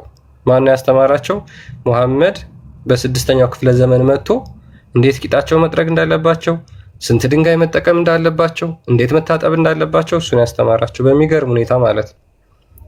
ይሄ መለኮታዊ መገለጥ ተደርጎ ደግሞ ለምን አስተማሪ ነው ወይስ አልገባኝም። ምን እስካሁን ምንም ለምን አስተማሪ ነው አላል። ይሄ መለኮታዊ መገለጥ ነው ወይ ነው? ይሄ መለኮታዊ መገለጥ ነው ወይ? ከሆነስ ምንድነው ችግሩ ነው? ስለዚህ ሙሐመድ የሚናገራቸው ነገሮች በሙሉ እያንዳንዳቸው የሚያደርጋቸው ነገሮች በሙሉ መለኮታዊ አላህ በወሂ አንዴ ሁሲ አላህ ገልጦለት የሚያደርጋቸው ነገሮች ናቸው ማለት ነው አይደል ናፊ? ዲናዊ ጉዳይ አዎ። ለምሳሌ አስተማራቸው ስለ ሽንት ቤት ገብቶ እንዴት ዳር ይመጣል አስተምሮናል ነብያችሁ። አዎ ብያለሁ። ይሄ ዲናዊ ጉዳይ ነው። ሽንት ቤት ገብቶ ዳር ይመጣል ዲናዊ ጉዳይ ነው ናፊ? አዎ ምንድነው ያልከው? ሽንት ቤት ገብተሽ ስትጠቀሚ ቁጭ ብለሽ ስትጠቀሚ እሱ ዳሪ ይመጣል ምናምን ማለት ነው። እሱ ዲናዊ ጉዳይ ነው። ሽንት ቤት ገብተሽ መቀመጥ ቁጭ ብለሽ ተጸዳርተሽ ስትወጪ እንደዛ ነው ማን ያለው? መሐመድ አስተምሮ የድሮዎቹ ቆሞ ነበረ ተጠቀሙት። ነው እሱ ዲናዊ ጉዳይ ነው አልሽ። ስለዚህ ዲናዊ ጉዳዩን አስተምሮናል ካልሽ ዲናዊ ጉዳዮች ደግሞ መገለጥ ነው። አንዴ ሁሴ ዲናዊ ጉዳዮችን ደግሞ አላህ ገልጦለት ነው ያስተማረን እያልሽ ነው አይደለ? ስለዚህ አላህ ገልጦለት ያስተማረው ነገር በሙሉ ዲናዊ ጉዳዮች ናቸው። ለምን? መሐመድ ከራሱ ስለማይናገር። ከዛ ውስጥ አንዱ ትምህርት ሽንት ቤት ገብቶ እንዴት ተቀምጦ እንደመውጣት ነው እኮ። መቀመጥን አቁም ከዛ በፊት ያሉት እያልክ ነው። አንቺ ነሽ እያልሽ ያለሽው እንጂ። ምክንያቱም መሐመድ እሱን ሲያስተምር እሱን መለኮታዊ መገለጥ አድርጎ ሲያስተምር ከዛ በፊት የነበሩት ሰዎች አያውቁትም ማለት ነው። እንዴት ተቀምጠው መጸዳዳት እንደነበረባቸው ተቀመጡ ብሎ አስተማሪ አላየሁም፣ አልሰማሁም። ዛሬ ከእናንተ ሲሰማ ነው። ስም ለማጥፋት ከሆነ ጥሩ አይደለም። ኦኬ እሺ፣ ልክፈትልሽና ታነቢዋለሽ። እኛ ደስ ይለናል እንደዚህ ስትይ። በነገራችን እሺ ተቀመጡ ይላል። የሮቹ ቁም ነበር እንዴ? እንዴት መጸዳዳት እንዴት ሜቢ ቃሉ ስለሚደብር እኮ ነው መጥራት። እሺ ይሄን ላንብብልሽ አንዴ። ቆይ ናፊ ይሄን ሐዲስ በደንብ አዳምጪ እሺ። ሳይ ሙስሊም 262 ኤ ላይ ነው ያለው። ሳልማን ሪፖርት ዛት ኢት ዋዝ ናሬትድ ቱ ሂም። ሳልማን እንደተረከው እንዳስተላለፈው ይላል። ዩር ፕሮፌት ቲቺንግ ዩ አባውት ኤቭሪቲንግ። ነብያችሁ ስለ ሁሉም ነገር አስተምሯችኋል ይላል። ኢቭን አባውት ኤክስክሪመንት። ኤክስክሪመንት ማለት ምንድነው? ሽንት ቤት ተቀምጦ ሰዎች እዳሪ ጥለው፣ ያው ቃሉን ላለመጠቀም ነው ቅድም ደስ ስላላላቸው ማለት ነው። ስለዚህ ሽንት ቤት ቁጭ ብለው ተጠቅመው እንዴት ተጸዳድተው መውጣት እንዳለባቸው ሁሉ አስተምሯቸዋል። ሂ ሴድ ሂ ሪፕሌይድ የስ አዎ አስተምሯቸዋል። ከዛ በኋላ ዝቂልና በሶስት ድንጋይ ካነሰ በታች መጥረግ እንደሌለባቸውም አዎ ብሎ መልሷል። ይሄ መለኮታዊ መገለጥ ነው። ይሄ ወሂ ነው ወይ ነው?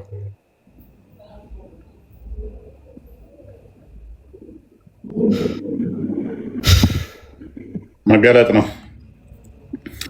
ዙሌካ ማይኮን ስላነሳችሁ ዙሌካ አቤት ሱራ 59:7 ላይ እና ሱራ 4:65 ላይ መሐመድ የሰጣችሁን ማንኛውንም ነገር እንድትይዙ የከለከላችሁን እንድትከለከሉ ታዛችኋል አይደለ? እችን አዲስ ትቀጥያለሽ። አንድ የሱናን አቢ ዳውድ 52:71 ክፈተው። ሎክ መሐመድ ወይን ከልክሏል ወይን አዟል። የከለከለውን ይከለከላሉ፣ የፈቀደውን ይተገብራሉ። ሱናውን ይከተላሉ ማለት ነው። ኦኬ እንደዚህ ይላል። A woman used to perform circumcision in Medina. The Prophet said to her, "Do not cut severely, as that is better for a woman and more desirable for a husband." በመዲና ውስጥ አንድ የሴትን ልጅ ብልት መገረዝ ነበረች። ነብዩን ብለው ትእዛዝ ሰጠ። በደንብ አድርገሻት ትቁረጩ፣ ጫፏን በጥሻት፣ እሱ ምርጥ ነው አለ። ባልየውን እንዲያስደስተው እንዲጣፍጠው ለእሱ አሪፍ ነው። ዙሌይካ ልጅሽን ታስገርዣለሽ? ተገርዘሻል? የነብይሽ ትእዛዝ ነው። እንደዛ ተገርዘሻል ወይ? አይ የራሴ ይሄን በጠይቀኝ እንኳን ብታልፈው ደስ ይለኛል። ዛሬ የሰራሁትን ቪዲዮ አንዴ ከፈተው ማለት እንደዚህ አይነት ጥያቄ ራሴን ለምን ፐርሰናል ጠይቀኛለህ? እሺ ሌሎችን እንደዚህ ታስገርዣለሽ? እኔ አላስገርዝም፣ ገና ወጣት ነኝ፣ ለዛ አልደረስኩም። ለምን አታስገርጂው? እኔ ወጣት ነኝ፣ ገና አላገባሁም ያልኩ እኮ ነው ያለው። ለወደፊት ስንት ዓመትሽ ነው? 22 ማረጀሽ እኮ። እኔ ራሱ ቆሸዋለሁ፣ ግን አንቺ ደግሞ አረጀሽ። በቃ ማለትም አይሻ በ6 ዓመቷ ነው መሐመድን ያገባችው። በ6 ዓመቷ አይደለም፣ በ6 ዓመት እኮ ነው አይሻ ያገባችው። መሐመድ ሲሞት እኮ ገና 18 ዓመት ነው። ነገራችን ላይ ለጥያቄ ነው የገባሁት። ትጠይቂያለሽ? እሺ አንዴ ክፈተው። ኦኬ ሚዩት ነው። መሐመድ በ56 ዓመቱ እንግዲህ ካረጀ በኋላ ማለት ነው የ6 ዓመት ህፃን ልጅን አስገርዞ በ9 ዓመቷ ወሲብ እንዳደረጋት ታውቃላችሁ? ይህን ቪዲዮ አዳምጡት እና እመለሳለሁ። ግን የሴት ልጅ ግርዛት በእስልምና ሃይማኖት እንደ ግዴታ ይታያል ወይ? ግርዛት በመሰረቱ ለሴት ለወንድ የሚል ፈርቅ አልመጣም። ያው ሁላቸው መገረዝ ሱና ነው የሚለው ማለት ነው። ስለዚህ በነብዩ ጊዜ ሴቶች የሚገረዙ እንደነበረ የሚጠቁም ሐዲስ መጥቷል። ኡሙ ፉላን አሉት እና አሽሚ ወላት ሴቶችን በምትገርዥ ጊዜ እንደው ለመሱ ያህል ትንሽ ትንሽ ነው ጫፏን ቀንጠብ አድርጊ እንጂ አትጋጭ ያሏት። ኃይል መጋጠጥ አይገባሽም። ይህ ምንድን ነው? መጨረሻ ባያስፈልግ ኖሮ ሴቶች እንዳትገርዥ ይሉ ነበረ ማለት ነው። አንዳንዶቹ ለሴት አልታዘዘም ይለዋሉ፣ አላወቁም። ሴትም መሽሮ ነው በመሰረቱ፣ ግን መጉዳት የለባቸውም። ምክንያቱም ግርዛት ይጠቅማል ለሴቶችም። ያልተገረዙ ሴቶች ስሜታቸው ከፍተኛ ነው የሚሆነው። ስለዚህ አንድ ወንድ ብቻ አይበቃቸው ነው የሚባለው። በአሁኑ ጊዜ በተጨባጭ የሚታየው ይሄ ነው።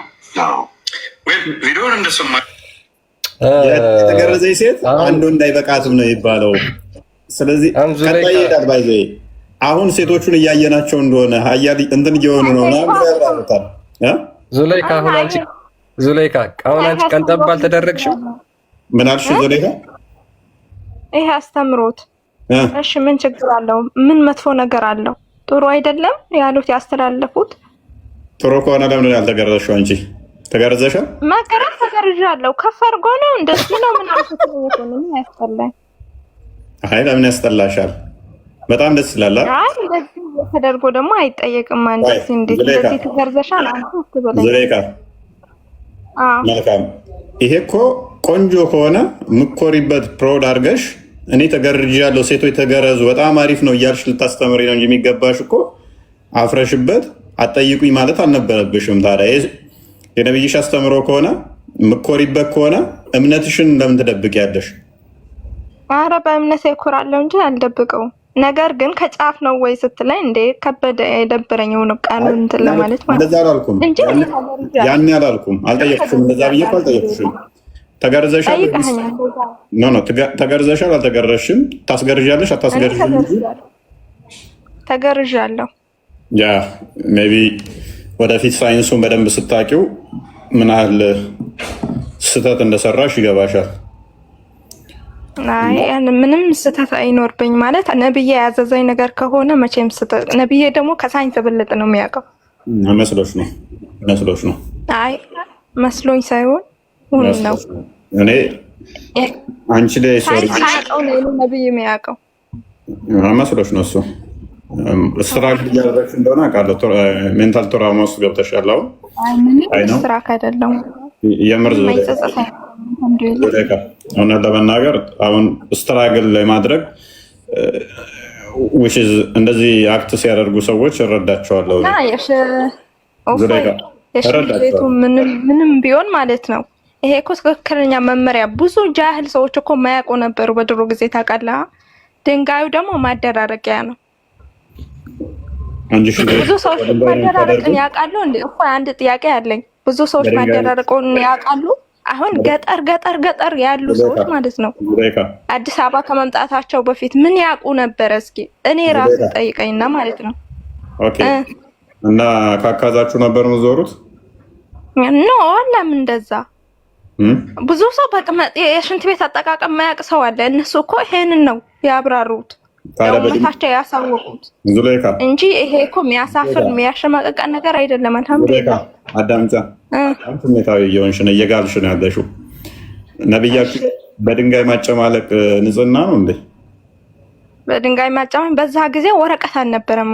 እፎይ ለዛ ነው ወረቀት። በአሁን ጊዜ ዛፍም አለ፣ ወረቀት አለ፣ ቅጠልም የለም ነበረ። ቅጠልም በሌለበት አካባቢ ለምሳሌ ብትቀመጥ በድንጋይ ማደራረቅ ትችላለህ። ማጨማለቅ አይደለም። ምን አሁን እኛ ጥሩ ቦታ ላይ ስላለን ነው። አልሐምዱሊላህ። ዙሌይካ ሆሎን ያዘዘው 3 ድንጋይ እንጂ ቅጠልም አላዘዘም፣ ወረቀትም አላዘዘም። ስለዚህ ነብይ ሳይንስ አያውቅም። ትእዛዙ ቀጥታ ድንጋይ ነው። ስለዚህ አስቡ፣ በድንጋይ ቂጣችሁን ስታቦኩት ተቅማጥ በጊዜው የነበረው ነው። እፎይ ተረዳ። የዛሬ 10 ዓመት እኮ እኛ ምን ነበርን? ዘንድሮ እዚህ ጋር ቆመን አልሐምዱሊላህ ቤታችን ማመስገን። በጊዜውማ ካልሽ ተረጋጊ። በጊዜውማ ካልሽ መሐመድ በነበረበት ሰዓት እንኳን አይሁዶች ንጽህናን አጠባበቅ ያውቁ ነበረ። እነሱ ሱራ 908 ላይ ከአይሁዶች እንኳን ይማሩ ነበረ። ሙሴ ንጽህናን አጠባበቅ አስቀድሞ አስተምሯቸዋል። ከክርስቶስ ልደት እንግዲህ ከመሐመድ ልደት በስንት ሺህ ዓመት ልዩነት የነበረው ሙሴ እንኳን አስቀድሞ የነበረው በውሃ መታጠብ ንጽህናቸውን መጠበቅ እንዳለባቸው አስተምሯል። ሙሐመድ ከዛ በኋላ ዘመናዊ ከሆነ በኋላ መጥቶ እንዴት ነው እሱ አያውቅም ምናምን የምትይ? መገለጥ ከሆነ ይሄ እኮ የግለሰብ ታሪክ አይደለም እያወራን ያለ ነው። የፈጣሪ ነው ካልን አያውቅም ማለት አይቻልም። በዛ ዘመን በዚህ ዘመን የለብሽም።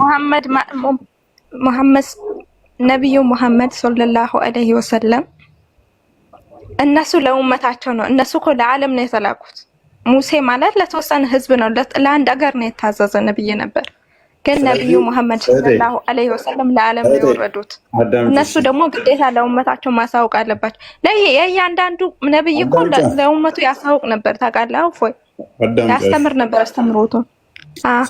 ስለዚህ ሙሴ ለዜጎቹ በውሃ እንዴት መታጠብ እንዳለባቸው አስተማረ።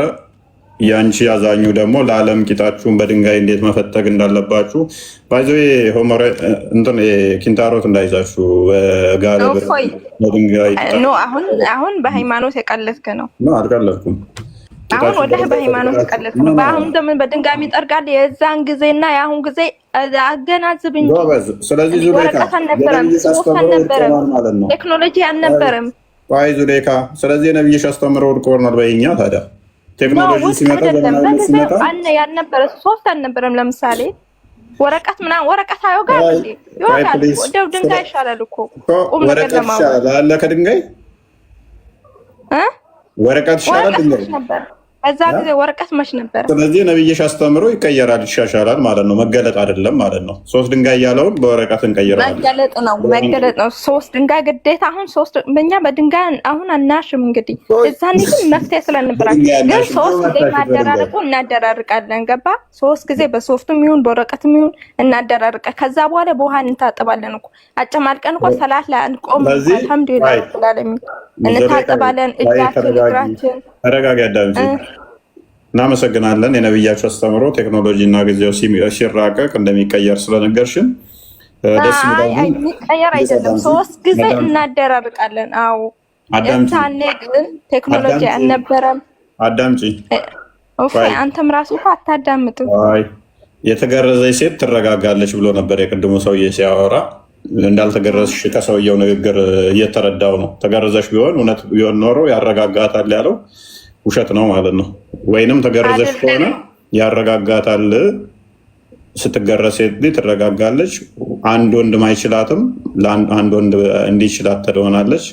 አለበለዚያ ግን ካልተገረዘች አንድ ወንድ እንደማይችላትም አትረጋጋም ያለው እውነት ነው ማለት ነው። አልተገረዝሽም።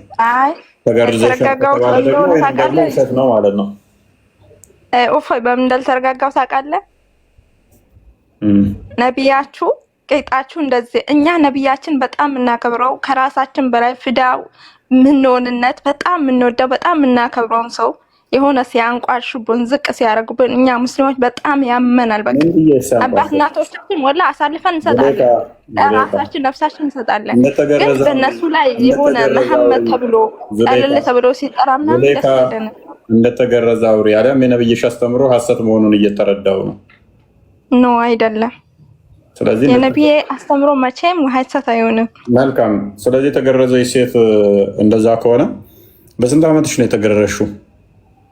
ኖ አሁንም እፎይ ያልኩ በመሐመድ ወላ ሄዶን ነገር ሲወራብን ነብዩ መሐመድ ሰለላሁ ዐለይሂ ወሰለም ነብይሽ ግርዘትን በስንት ዓመት እንድትገረዙ ነው ሴቶችን ያዘዛችሁ? በስንት ዓመት? ለምሳሌ የ60 ዓመት ሴት ወደ እስልምና የ60 ዓመት እሱን አላውቅም። እኔ የሚያክሰው ጠይቃለሁ በስንት ዓመታችን እንደሆነ። እየዋሸሽ ነው። ከጎኔ ቁጭ በይና ውሸትሽን በደንብ ልስማ። እየዋሸሽ ነው። ምኑን የዋሸሽ ነው? አልተገረዝሽም። ግዝረትንም አትደግፊ። ወላሂ ለአዚም ተገርዣለሁ። እስቲ ድገሚ። ፋይ የነብዬን አስተምሮ አላፍርበትም። ተገርዣለሁ ነብዬ ስላስተማረኝ። ሴቶችም ተገረዙ፣ ግርዘት ጠቃሚ ነው በይና እስቲ አንቺ ኮንፊደንስ ካለሽ ምክር ስጫቸው ለሙስሊም ሴቶች። እናውቀዋለን። ለእኔ ማለት አይጠበቅብኝ። አየሽ፣ ታፍሪበታለሽ። ምክንያቱም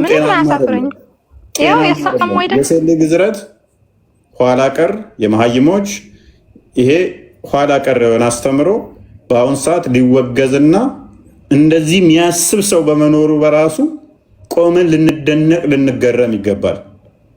በዚህ በአንደኛው ሴንቸሪ ላይ ተገርዣለሁ መገረዝ አለብን እንኳን ሴት ተሳስቶ እንደው ቆሞ ቀር የሆነ ወንድ እንኳን ይህንን ሲናገር ከሰማ ምን አይነት በአብይ ንግግር በዶክተር አብይ ምን አይነት ጀዝባው ነው ብለን ልንገረምበት የሚገባ ነው።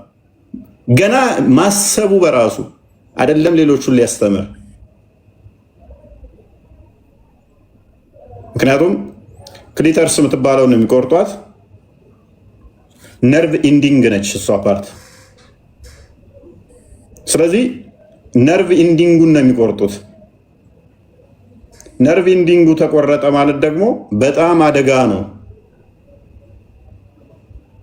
ፔንፉል ነው። እድሜ ልክ ታማሚ ልትሆን ትችላለች። ትራማው ከባድ ነው። በተለይም በወሊድ ሰዓት ላይ ነርቭ ኢንዲንጉ ስለሆነ እሱ በሚቆረጥበት ሰዓት ላይ ይኮማተራል። ለምሳሌ ሻማ ጨርቅ ነገር ካያችሁ ሳከነካው ምን ይሆናል? ስብስብ ይላል አይደለ? ጥንክር ይላል ከተሰበሰበ በኋላ። ስለዚህ ነርቭ ኢንዲንግ ተቆረጠ ማለት እዛ ቦታ ላይ ኩምትር ይላል። በወሊድ ሰዓት ላይ ኢላስቲክ እንደዚህ መለጠጡን ያቆማል። ከዛ ሊተረተር ይችላል። ለፌስቱ ላይ ሊዳርጋት ይችላል። ከዛ በኋላ ሙሉ ለሙሉ ሊተረተር ይችላል። በጣም አደጋ ነው በወሊድ ሰዓት። በተለይም ይህንን ጤና ባለሙያዎች በደንብ ስለሚያውቁት እያልን ያለ ነው ምን እንደሆነ በደንብ ይረዱታል። ዙሌካ የጤና ባለሙያ አማክሪ በዚህ ጉዳይ ላይ ምን ችግር አለው ወይ እና ወይም ደግሞ ደብሊውኤችኦ ላይ ቼክ አድርጊ መረጃዎችን በዚህ ጉዳይ ላይ ያሉትን። ተገርዣለሁ ካልሽ የሚያስከትልብሽን ስወልጂ ታይዋለሽ። እኔ ግን ጸሎት አደርግልሻለሁ አንቺን እንደዚህ አይነት ክፋትን እንደዚህ አይነት መጥፎ ስቃይ እንዳይገጥምሽ። አይ ጸሎት አታርገኝ። እኔ እኮ ችግር የለውም። ለምን ከዚህ በፊት እናቶቻችን ሁሉም ተደርገው የለ እንዴ? ለምን ዛሬ አዲስ ይሆናል? እናቶቻችን ስቃይ አንቺ ላይ እንዲደርስ ስለማልፈልግ ነው። ስለዚህ እንደዚህ አይነት እና ጥያቄ ነበር። ምንድነው ጥያቄሽ? እሺ ጥያቄ ግራ አንድ የሚያጋባኝ ጥያቄ ነው ሁልጊዜ። እሺ ክርስቶስ ጌታ ነው ወይስ ነብይ ነው? ኦኬ ጌታ ነው ነብይ ነው። ዙሌይካ ሙስሊም ነች ወይንስ ሴት ነች ብዬ በጠይቀሽ ምን ይሆናል ምላሹ? እኔ የጠየኩት ጥያቄ መልስልኝ እንጂ ለምሳሌ ክርስቶስ ጌታ ነው ብላችሁ ወይስ ነብይ ነው? እንዴት ነው? ጌታ ነው ወይስ ነብይ ነው? በደንብ ልትረጂው ነው።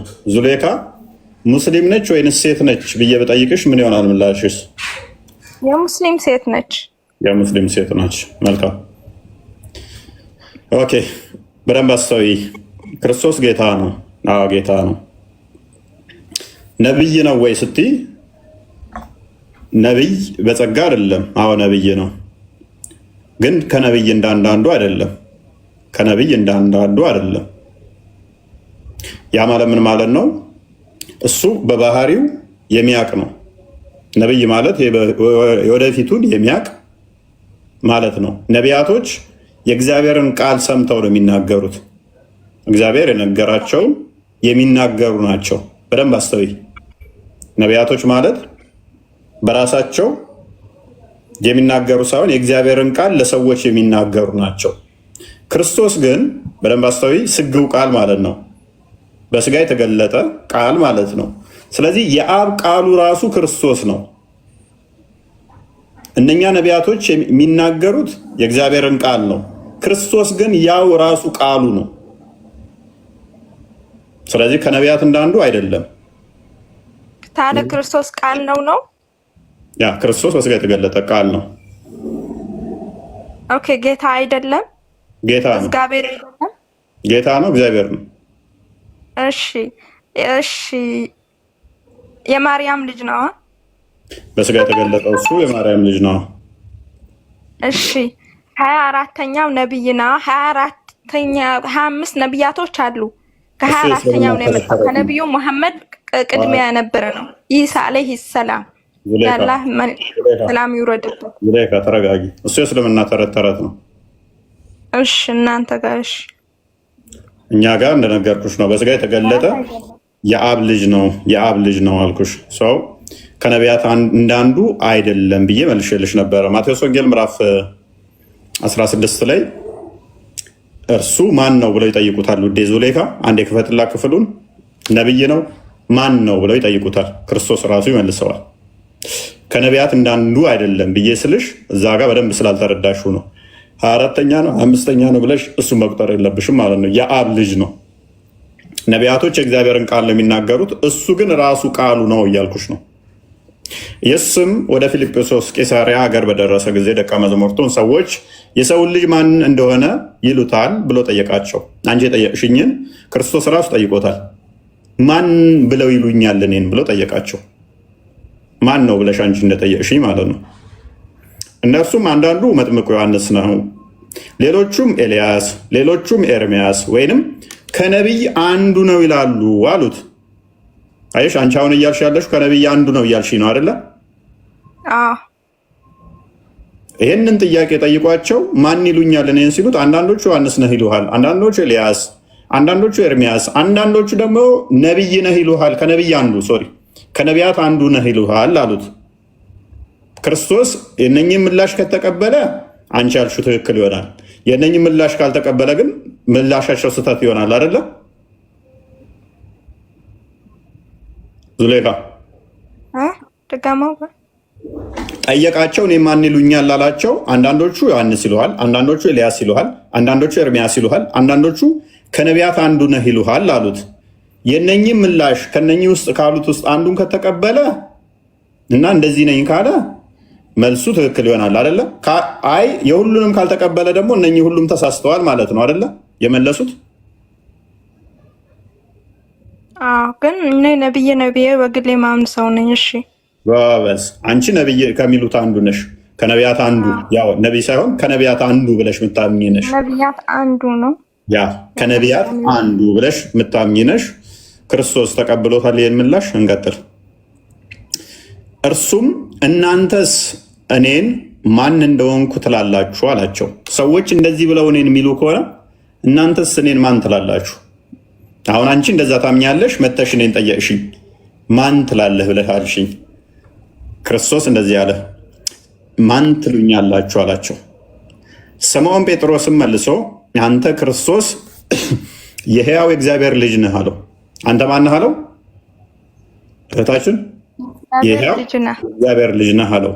ይሄን መልስ ተቀብሏል አልተቀበለም? እናያለን። ቁጥር 17 ላይ ኢየሱስም መልሶ እንዲህ አለው፣ የዮና ልጅ ስምዖን ሆይ። አንዴ እንጨርሰዋ ክፍሉን። ጴጥሮስ እንደዚህ ብሎ መለሰ። ተሳስቶም ሊሆን ይችላል፣ ትክክልም ሊሆን ይችላል። አይደለ መልሱ ዙሌካ? ስለዚህ የኢየሱስን ምላሽ እንስማ። እነሱ ናቸው ትክክል ይላል ወይንስ ጴጥሮስን ነው ትክክል ነው የሚለው? ኢየሱስም መልሶ እንዲህ አለው፣ የዮና ልጅ ስምዖን ወይ በሰማያት ያለው አባቴ እንጂ ስጋና ደም ይህን አልገለጠልህምና ብፁዕ ነህ አለው።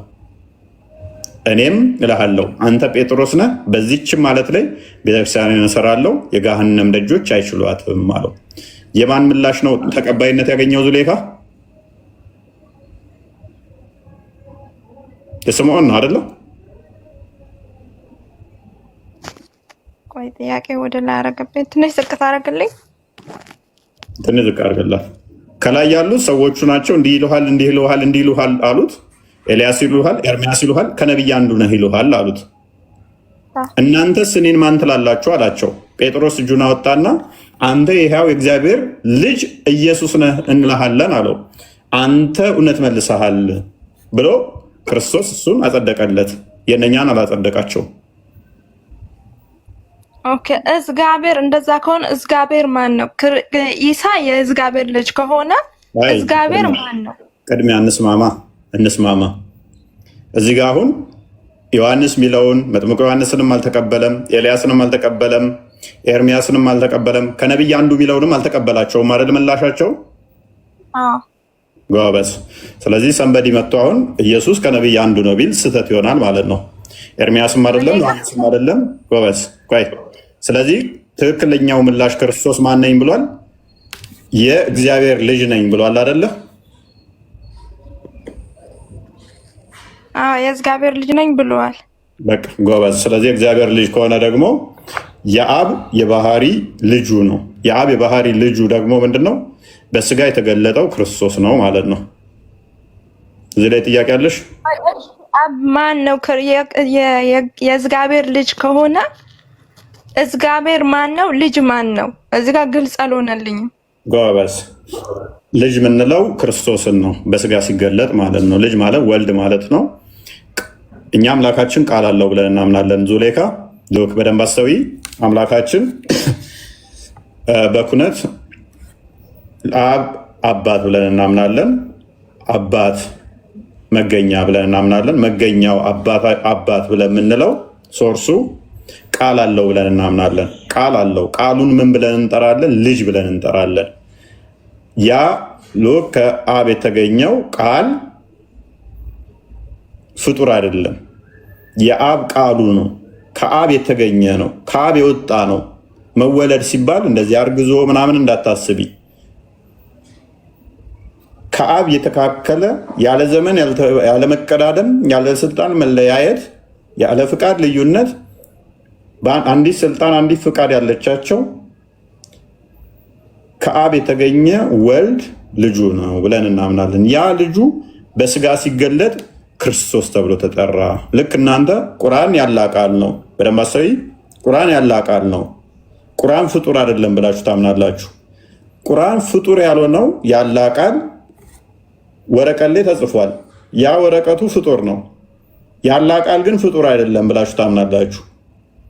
ለምን? ያላ ቃል ያላ ባህሪ ነው ብላችሁ ታምናላችሁ። እናንተ ቁርአንን ያላ ቃል ነው ብላችሁ ታምናላችሁ። ቁርአን ፍጡር ነው ወይ ፍጡር አይደለም ብላችሁ ታምናላችሁ? እኔውን መልስልኝ። እፎይ አዳምጫ ቁርአን አልመጣንም።